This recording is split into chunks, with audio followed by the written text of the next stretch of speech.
Hey, Jeff Caminiti here again, PGA golf professional, coming to you from the kitchen here at Maple Hill. And what we're going to discuss today is the difference between an iron swing and a driver swing. If you've been told before that they're the same swing, there's only one swing in golf, really you've been misinformed, because there are two different types of swings, and that's what we're going to talk about today. First we're going to start with the iron, then we're going to get to the driver. So first with the iron, I want to talk about the setup a little bit and how the setup is different. The grip never changes. We're going to keep the same grip. But when I set up, I'm going to put this ball about in the middle of my stance. Okay, so I've got about the middle or just forward of center. Now the whole key and concept with the iron is that we have to make contact with this ball on the downswing. Okay? So the loft of the club is going to get the ball up in the air. There's no scooping or trying to help the ball up in the air. We need to try to hit down on it. So for instance, when you take a practice swing, you're going to brush the grass with an iron. Okay? So we're technically hitting the ball first. The ball is lofted up into the air because of the club, and then we hit the turf and we hit the ground. Okay? So let me demonstrate. It looks something like this. I'm going to put the ball about in the middle of my stance, and then what I'm trying to do is hit down on the golf ball. And so I hit ball first, ground second.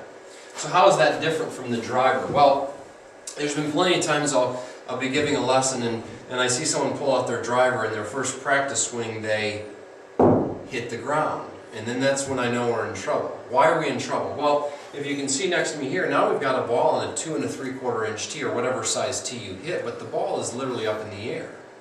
So now what we want to see is, because it's up in the air, we want to actually catch this ball more on the upswing. So ball position is going to be of utmost importance that we put that more forward in our stance. Okay? So instead of putting the ball in the middle of our stance, we've got it off of the left toe or left heel. And what we're trying to do is feeling like we're going to hit up on it.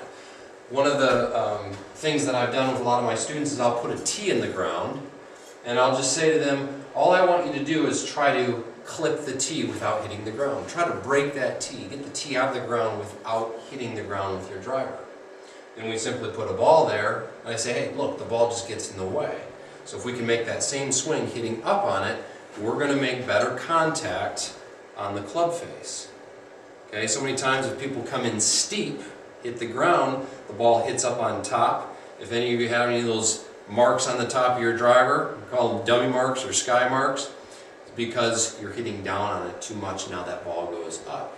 And a lot of times that's misinterpreted, that because they hit it high, they think maybe I have the wrong lofted driver. Not the case. Okay, so we want to hit it more on the upswing, so I'm going to demonstrate that here. We're going to put the ball more in the front of my stance, and I'm going to just feel like I'm clipping that tee or hitting up on it. And there it is. I even broke the tee, which is a good thing. I tell people to break the tee all the time. So now you know there's a difference between the iron swing and the driver swing. For more tips like this, or if you're looking for more improvement on your game, come see me, Jeff Caminiti, PGA Golf Professional at Maple Hill.